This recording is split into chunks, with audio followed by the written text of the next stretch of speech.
Hello YouTube, this is my third video to discuss my autistic traits, and in this video I want to try and address what it's like for me dealing with other people.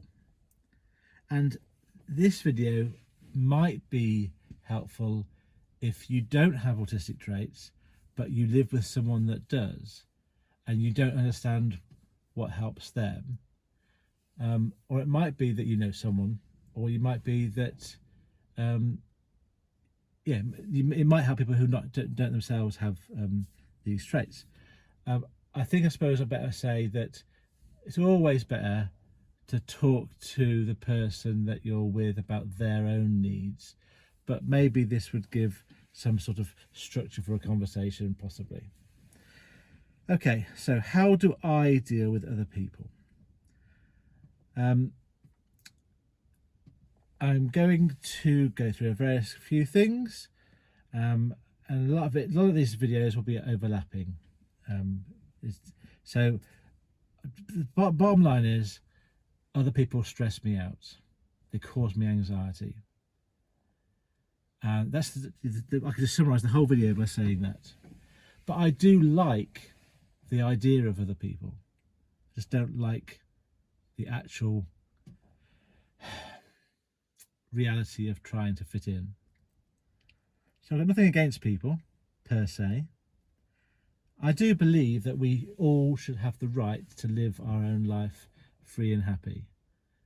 And so I'm a believer in humanity, a believer in sharing and helping other people. So I suppose on a holistic level, I'm quite a humanitarian, but on a daily basis, I would rather stay away from other people.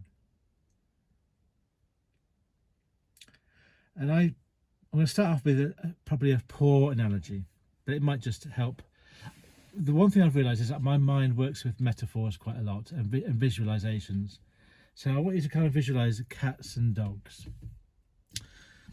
If you think about people as being more like cats, more like dogs, the kind of cliched view of cats and dogs, then I would say a dog is someone that's kind of waits for you to come home. When you come home, runs up to you, sits and begs you for attention, will do anything you say, is waiting for you to lead them and sort of interact with them and sort of love them. And my cliche version of a cat is much more independent. If they want to have some attention, they'll perhaps give you a bit of their time, but really they'll go off all day, they'll go out and out of the house if they can, they'll catch some mice, they'll catch some birds, they'll go for a sleep somewhere. They're not really a pet in the same way as a dog is, in that they're not really confined. You have to put a dog on a lead. I suppose you don't have to do if they're well trained. They don't mind being on a lead. I can't imagine a cat would like to be on a lead. I know some do, but I think cats tend to be more independent and dogs be more sociable, I suppose the way I would put it. And if I think about people in that way, I'm more like a cat than a dog. I'll be happy on my own all day, just doing my own thing. I don't need to have the attention of other people. But sometimes, I get lonely. You want a bit of intimacy. So I can't have no people in my life. That would be a horrible life to have. So like a cat, I'll come back and have some food and have a little cuddle and then get back on with my day. The next thing I'd like to sort of share with you, sort of a bit about me really, is I have like a constant low-level tension in my head when I'm out in public. And a few weeks ago, we were walking through the woods near my mum's house.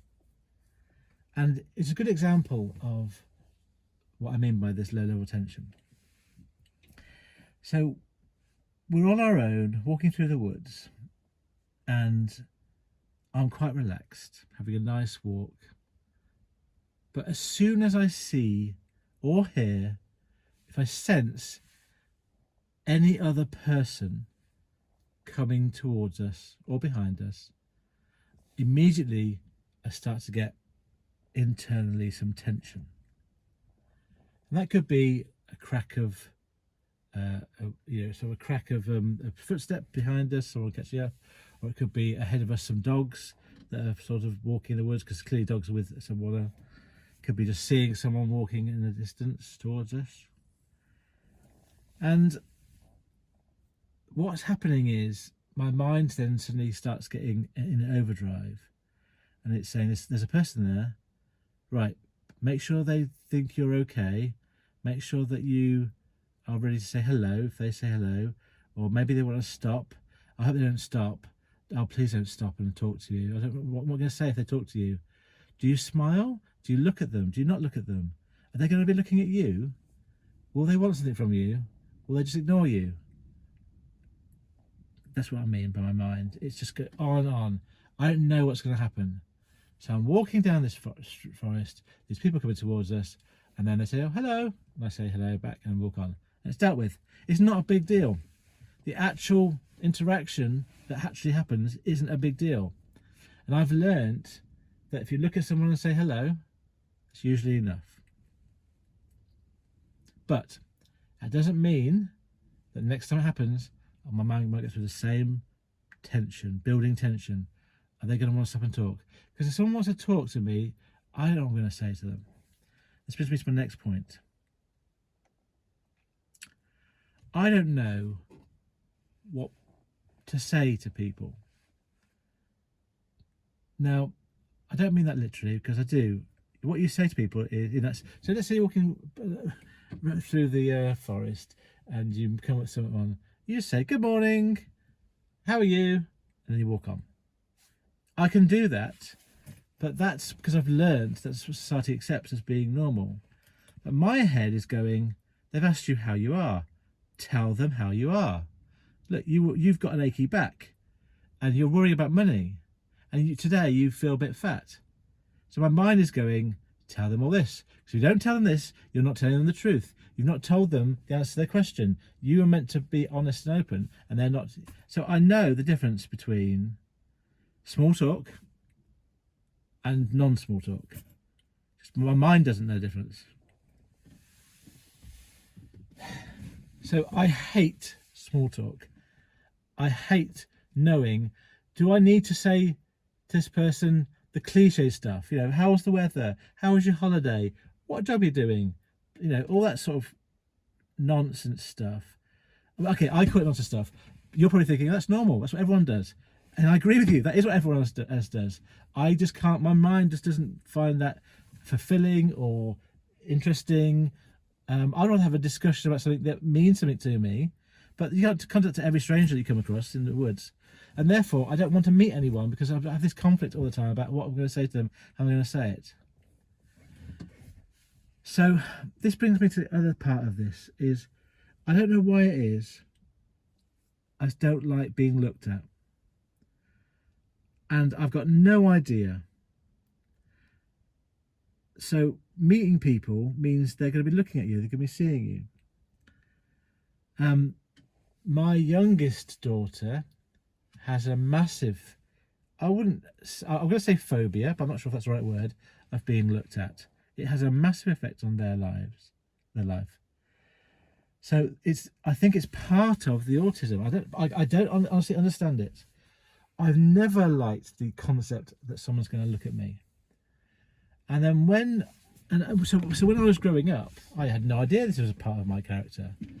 And then when the internet came along and people started posting on things like Facebook and I suppose later Instagram and stuff and TikTok, posting and YouTube, YouTube as well, posting, all about what they're doing with their lives and their, what meals they're eating and their new outfits and their makeup routines and stuff. I'm thinking, why would anyone want to be looked at by strangers on the internet? I just didn't get it. It's not for me. It's like an invasion of my privacy. It feels like an invasion of my privacy being looked at. And I don't like it in real life, but the idea that someone would be looking at me from like the other side of the world, I would find that really difficult to deal with. Which goes, I think, some way to explain why I do this channel anonymously. It doesn't explain why I do a channel at all. That's a whole other kettle of fish. but you can probably now see why I don't want to be on camera.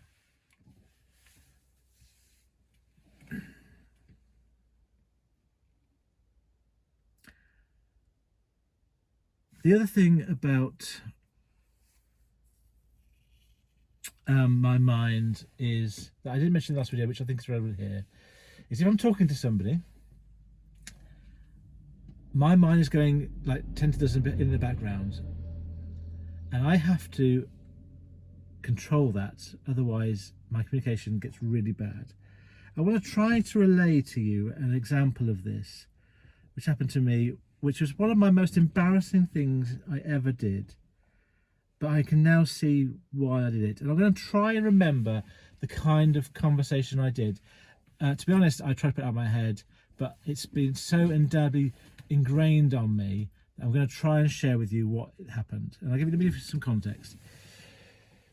So I was in my local supermarket probably 3 or 4 years ago, and I met somebody who I'd sort of worked with as a school governor, and he's a lovely guy, and he's very gregarious and sociable, and he's lots of committees, and I think he's a brilliant guy. And we had a little bit of a chat, and then, would you believe it, our local MP walked past. And obviously my friend knew our MP, and I recognised our MP from from the media and from being an MP for the last few years. And my friend just did something really simple, and he said, "Oh, hi, do you know Mr. X," this being the MP? And this is my brain, and I'm going to try and describe what my brain did and what I said in real life at the same time. So without missing a beat, my brain went, "Yeah, you recognise him. He's your MP. He's a Conservative MP. So make it clear that you know who he is." So I went, "Oh yeah, I know you. I voted for you," because that's my way of saying I knew who he was. And my brain went, "Yeah, okay, but say more than that. Come on." So then I said something like, no,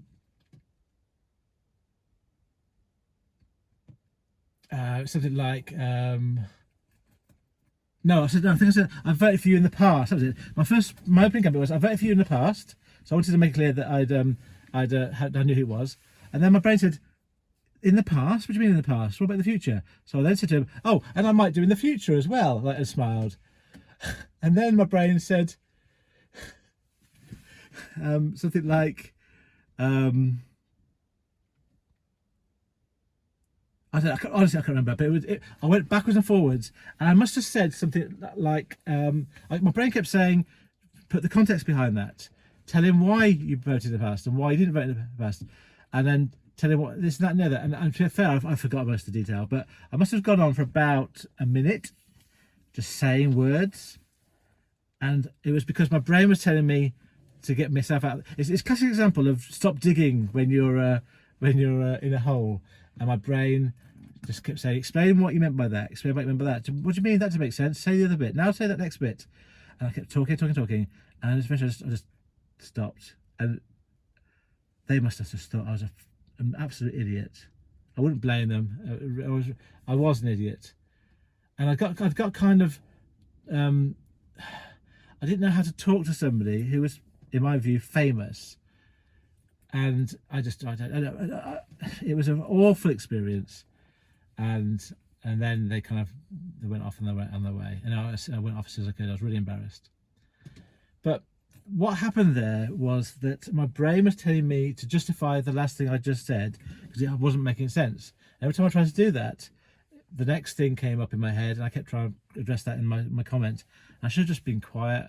I should have just said, "Oh hi, my name is X." And then that'd be it. Just stop talking.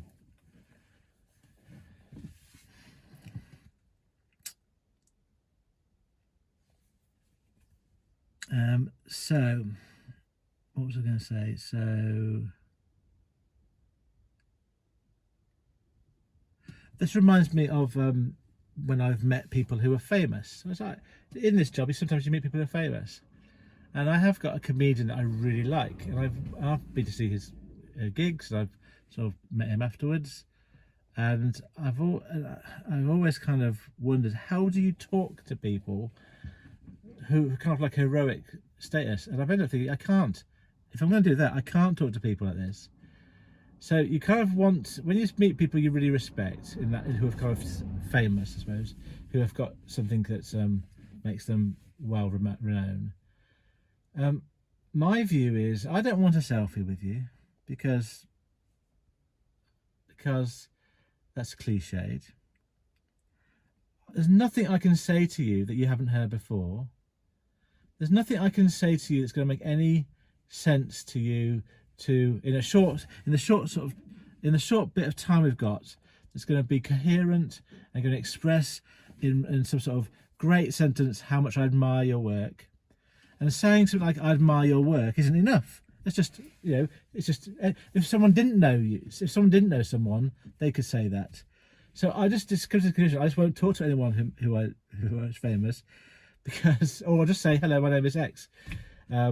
So, I think about these things. I bet most of you have not thought twice about what you said to someone if you met them in real life who's famous. But none of this affects you in the slightest. These are sorts of things that my brain makes me worry about.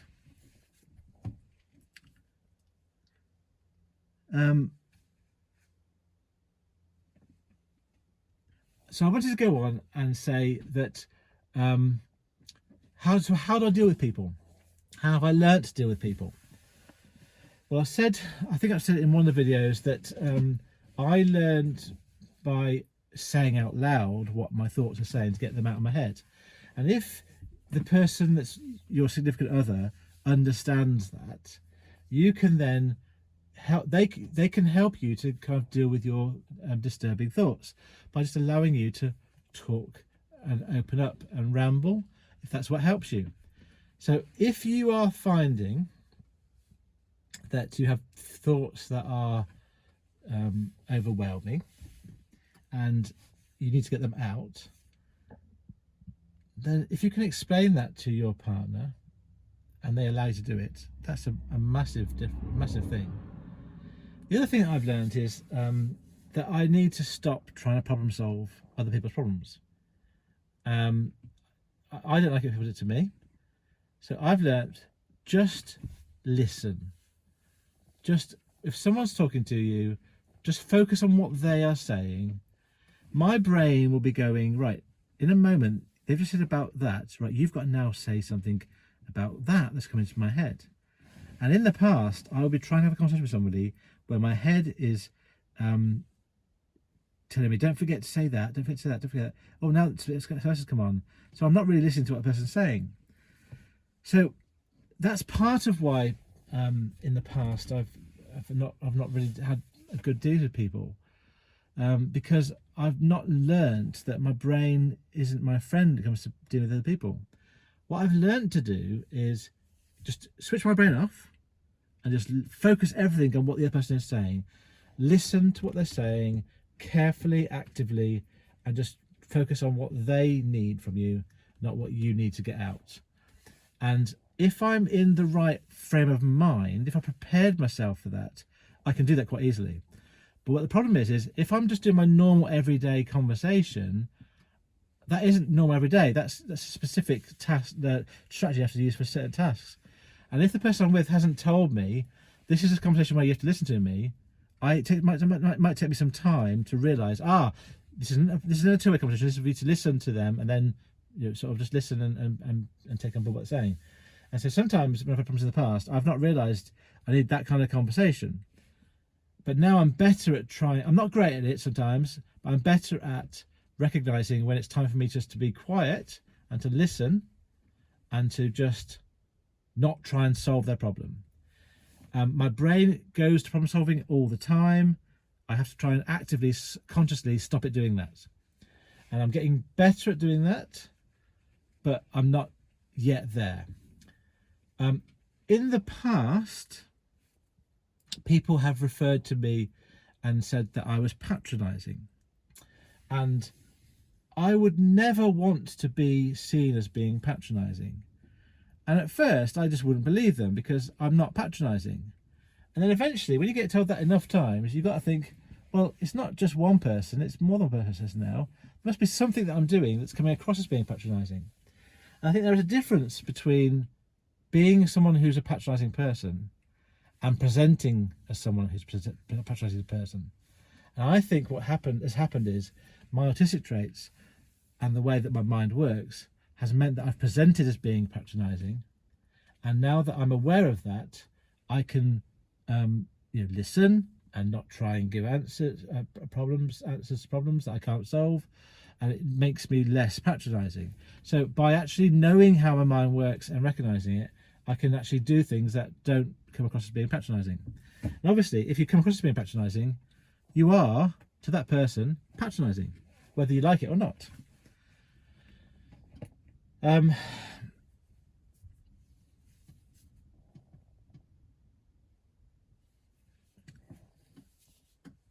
I think the other thing I was going to say here is that I would classify myself as being an introvert, and which means that I relax by being on my own.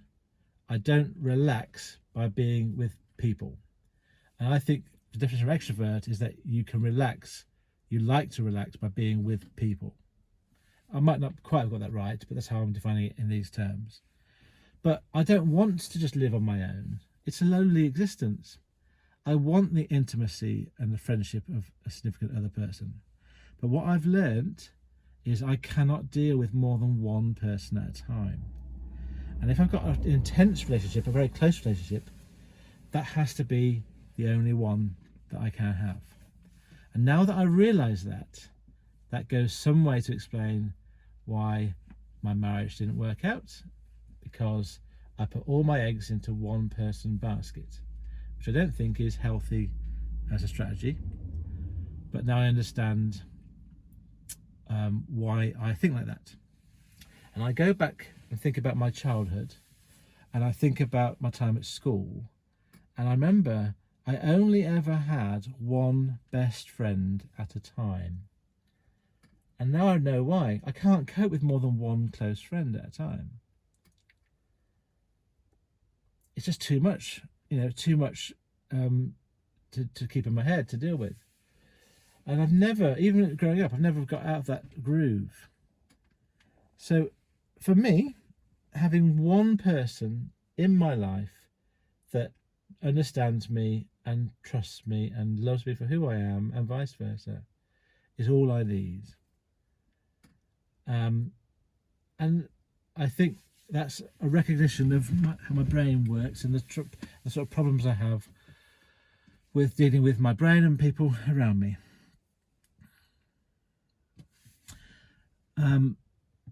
The other thing I was going to say about that is people like me are literal in the way they see the world, the way they speak and think. And so if you're with someone who has autistic traits and they say something, just think about that phrase if it was literal, and maybe that's what they mean. Because I think that's what has sometimes got me into trouble. I've said something that I mean. I'm trying to think of a good example, but I can't think of an example. So I'll say that meal was okay. Now for me, that means I liked the meal. It was a nice meal. It was okay. But we live in a society where you've got to be, that was a brilliant meal. That's fantastic. That was amazing. That was delicious. Well, those words don't add anything to my enjoyment of the meal. So I'll say, I found the meal okay. I think that's a perfectly acceptable, nice place to be. Acceptable place to be. But if someone's cooked you a meal, they probably want something a bit more than that. They probably want a bit more enthusiasm. Now, my partner now realises, I think, that if I say that meal was okay, that I liked it. It was good. It's not criticism. It's not, it's not meant to be any negative. If I didn't like it, I'll say, well, it was okay, but it was a bit too salty, or I'll say the things that I think about it.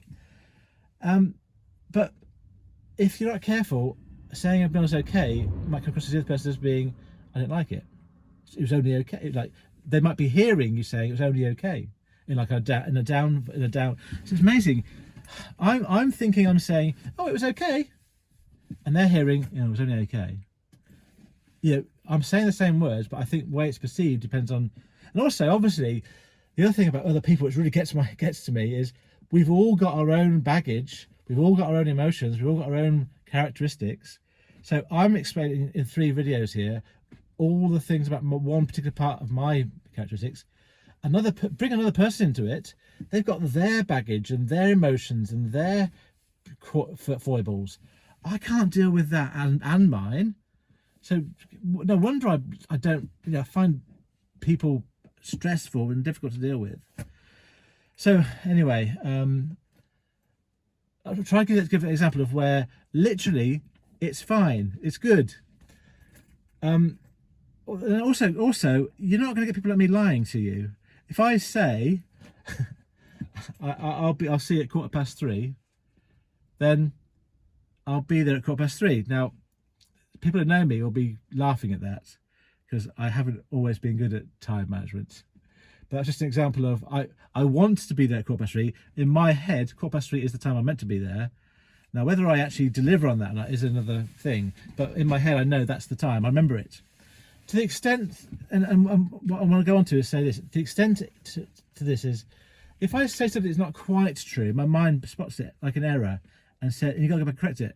So I've, in the past, said something like, what time is it? And I'll go, it's 6:05, let's say. And it's actually 3 minutes past 6. And my mind's going, that's a lie. It's 3 minutes past, not 5 past. You've got to tell them the truth. My mind is going, tell them the truth, tell them the truth. You've told them a lie. And we all know, I think, that for most people, those 2 minutes are irrelevant. And rounding up to those 5 minutes is fine. But little things like that, my mind will spot and will tell me that's not the truth, tell them the truth. So when I'm having a conversation with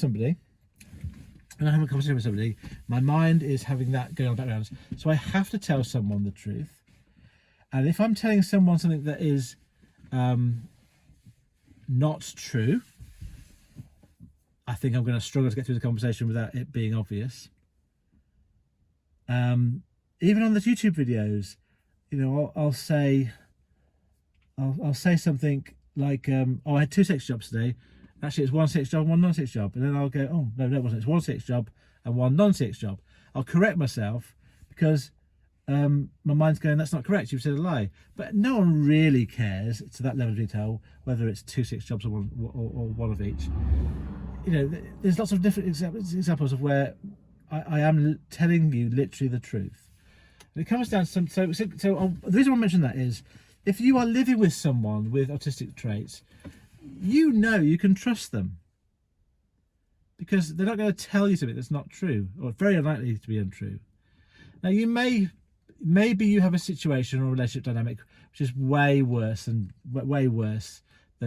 it should be, and maybe you've got to a point where it's beyond repair. So I'm not saying everyone is like that, but I'm just saying, all things being equal, if you're with someone who has autistic traits, someone that's not got autistic traits, and someone tells you something that they are going to do or have done or want to do, I would always trust the person with autistic traits quicker, and I'd take it with a pinch of salt someone else who might just be summarising or rounding up or sort of, not doing the whole truth, but it's not significant.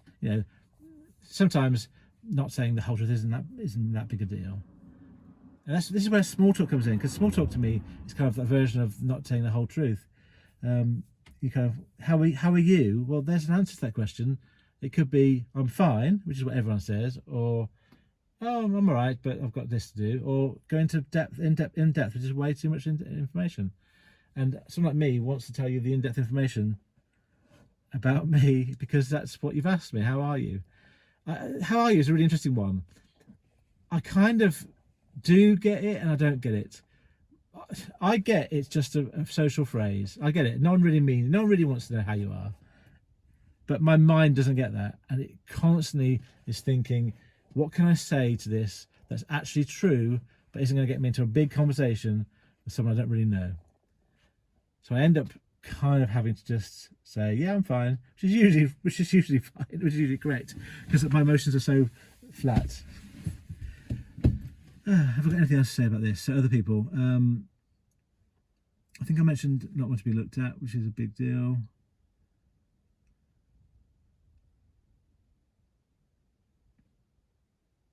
I do stutter a bit sometimes, which I think is due to my anxiety. I wouldn't call myself a stutterer, but there are some phrases that I do stutter over and mumble in my videos, and I find that really frustrating. And I think what I need to do is kind of slow down, take a breath. I need to learn how to do that. And I think by doing my YouTube channel, I can learn to communicate better because I've not got anyone interrupting me. I can just present, hopefully in a clear way, a sort of my thoughts. And that's another reason why I like YouTube, is that I can just present what I'm thinking, present my perspective, without having to worry about what the other person is thinking or going to say back to me to put me off track.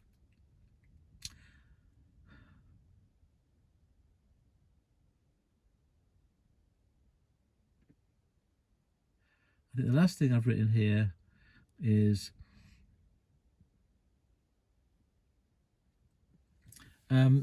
sometimes I've found, and I can't think of an example, but I'll just give you it as a general point. Sometimes I've found that I don't understand what a specific apology is about. Like if someone wants me to apologise for something, sometimes I don't see what I'm apologising for. So this is a situation where I've said something or done something, and the other person wants me to apologise for that thing, and genuinely I don't know what it is I've done wrong. And it's not like I don't believe them. I believe them. I've done something wrong that's upset you. Yeah, I do get that because you've told me that. I believe you.